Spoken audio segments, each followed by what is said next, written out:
কিশোরগঞ্জ সদর নগুয়া এলাকায় এক রহস্যজনক মৃত্যু। কিশোরগঞ্জের নগুয়া এলাকার আবু কালাম নামের একজন কৃষক আজ ১৩ নভেম্বর রোজ বুধবার সময় সকাল ৭টায় বৈদ্যুতিক মোটর শর্ট সার্কিটে মৃত্যুবরণ করেন।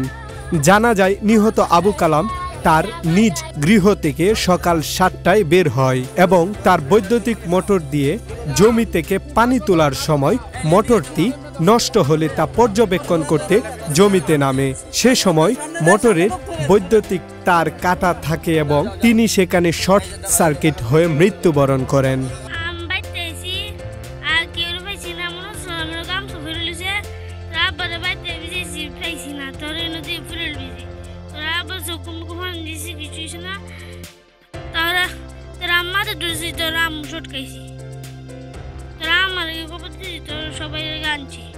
নিহত আবু কালামের পরিবার বলেন এটা আগে থেকে তার কেটে ফাঁদ তৈরি করা হয়েছিল।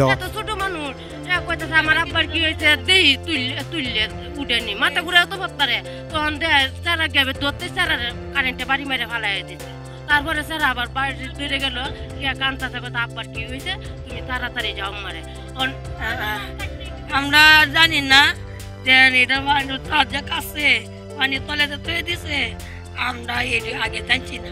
পরে ১০ জন লোকজন দৌড়াদৌড়ি হয়েছে আইসে আয়াতে এই তাপটা কাটার পরে আমার ভাই মনে হচ্ছে গিয়ে এই নাস্তা খায়া যে মিশিংটা যে চলে না দিছে মিশিংটা কি হয়েছে পরে দশে পরে মনে হয় এটা হয়তো ভালো সারা লাইতে ভালো ছিল যদি মরে যেত গা লাত্রি মরে গেল বলে আমার মনে হয় যে নাস্তা খায়া গিয়ে জল মনে মোটরও দোষে মনে হয় বাচ্চা।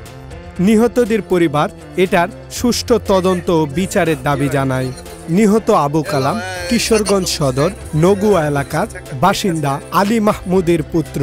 জানা যায় নিহত আবু কালামের একজন পুত্র এবং একজন মেয়ে সন্তান রয়েছে।